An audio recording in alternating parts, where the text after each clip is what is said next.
O mundo carece de testemunhas. O mundo carece de gente que viva verdadeiramente a fé. São Francisco de Assis tem um pensamento muito bonito que pode nos inspirar nesse domingo na Palavra de Deus. São Francisco diz assim: prega sempre a palavra. Se for preciso, use a voz. Amados diáconos, queridos irmãos e irmãs, que se reúnem conosco para viver a liturgia deste terceiro domingo do tempo comum. Me alegro de estar aqui nessa paróquia de Santos Cosme e Damião, atendendo o convite do Padre Damião, que vive as suas merecidas férias, esse tempo de descanso, para se refazer na sua força, para abraçar sempre mais a missão da Igreja. E venho para com a comunidade viver esse momento que é um momento central da nossa vida de fé. Celebrar a Eucaristia é viver o ponto alto do nosso dia e da nossa vida. No dia do Senhor, nos reunimos em torno da mesa da palavra e da Eucaristia para buscar o alimento necessário e assim nos fortalecermos a graça de Deus para sairmos daqui levando o Cristo ao coração dos irmãos e das irmãs na nossa vida de missionários e missionárias. Meus irmãos e irmãs, a palavra de Deus refletida, anunciada neste domingo, nos fala da centralidade da palavra. A palavra que, conforme nós cantamos hoje no Salmo, dissemos exatamente assim: a palavra do Senhor é Espírito e vida. Essa palavra que é Espírito e vida fecunda o coração daquele que crê.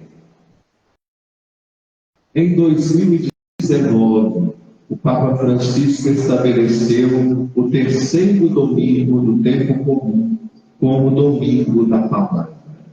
Esse é o domingo da palavra de Deus.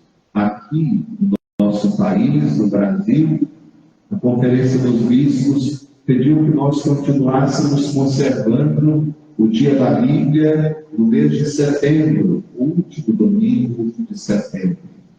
Mas nada nos impede de também nesse dia da palavra de Deus celebrarmos a palavra e agradecermos ao Senhor por Ele, através da palavra, fecundar a nossa vida, porque ela é Espírito e vida. Os textos que nós ouvimos hoje nos ensinam que a palavra de Deus, a Sagrada Escritura, é muito mais que um livro. A palavra de Deus é viva e eficaz. Ela penetra o nosso coração e fecunda a nossa vida. Logo na primeira leitura da profecia de Neemias, nós vemos o profeta anunciando a palavra. Anunciando a palavra, pegando o livro e anunciando a palavra. O profeta é aquele que anuncia a palavra, é aquele que prega a palavra, é aquele que a transmite aos outros corações, para que todos, escutando a palavra, possam meditá-la e se esforçarem em colocá-la em prática na própria vida. No texto que nós ouvimos hoje, o profeta encoraja o povo a confiar sempre em Deus. E a última frase da palavra da primeira leitura que nós ouvimos hoje revela este encorajamento feito pelo profeta, quando ele diz: não fiqueis tristes, porque o Senhor é a nossa alegria e a nossa força. Essa é a palavra que nós ouvimos na primeira leitura de hoje. Não devemos nos nos acabrunhar, não devemos nos abater diante das dificuldades da vida. O Senhor é nossa alegria e nossa força. Essa mensagem transmitida pelo profeta Elias alcançou a vida daquele povo e alcança também a nossa vida. Nós somos também convidados a fazer com que essa palavra anunciada ao nosso coração nos alegre e fortaleça, para que nós, acreditando que o nosso Deus presente na nossa vida ilumina o nosso caminho, possamos ser instrumentos dele, revelando a sua palavra e a transmitindo com a voz e a vida aos irmãos e irmãs. O anúncio da palavra feito pelo profeta, e tão necessário para a vida da igreja, precisa ser abraçado de nós. Pela graça do batismo, nós também somos profetas. E é preciso que nós abraçamos a missão de anunciar Jesus Cristo com coragem e alegria, porque o Senhor é a nossa força. Mas anunciar Jesus Cristo é muito mais do que falar sobre Ele. Aliás, no mundo em que vivemos, o que não falta é gente falando de Deus. Se a gente ligar a televisão, a gente vai ver que tem muitos canais, o tempo todo, falando de Deus. O que não faltam são pessoas falando de Deus. Mas o que falta a este mundo é viver o que Deus ensina, é colocar em prática a sua palavra. Isso carece o mundo. O mundo carece de testemunhas. O mundo carece de gente que viva verdadeiramente a fé. São Francisco de Assis tem um pensamento muito bonito que pode nos inspirar nesse domingo na palavra de Deus. São Francisco diz assim: prega sempre a palavra. Se for preciso, use a voz. Bom, que palavra linda de São Francisco. Pregue sempre a palavra, mas só use a voz se for preciso. Ou seja, pregue a palavra com a vida, com o testemunho de vida, com o bom exemplo de vida. Você que é pai, mãe, avó, pregue a palavra para os seus filhos e netos, sempre. Mas não precisa ficar repetindo a palavra de Deus toda hora, porque talvez canse o coração e os ouvidos de quem ouve. Pregue com a sua vida, dando exemplo, porque o exemplo arrasta. A palavra pode até convencer, mas o exemplo arrasta. O exemplo diz muito mais do que a própria palavra. Por isso, anunciar a palavra de Deus com a vida, com a dedicação constante, com o esforço de torná-la possível ao coração dos irmãos e das irmãs, porque essa palavra é acompanhada do anúncio vivo, do anúncio que se traduz em vida. Por isso, quando Jesus entra na sinagoga de Nazaré, pega o livro de Isaías e anuncia a palavra, conforme ouvimos no Evangelho de hoje, as pessoas maravilhadas tinham os olhos fixos em Jesus.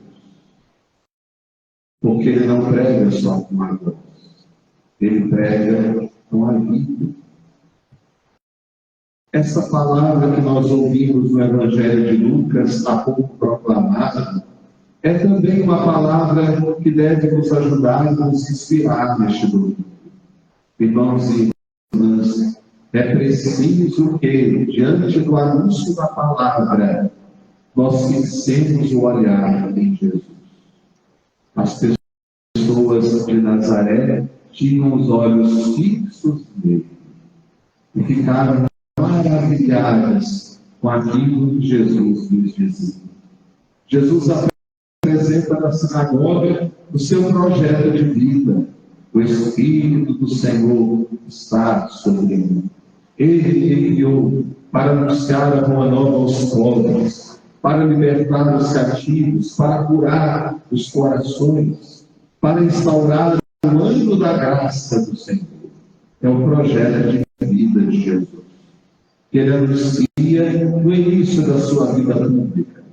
E anuncia a quem? Anuncia, conforme ouvimos na primeira frase do Evangelho de Lucas, aos amigos de Deus. Essa é outra expressão tão bonita da liturgia da palavra de Deus. Lucas diz a quem ele escreve o Evangelho.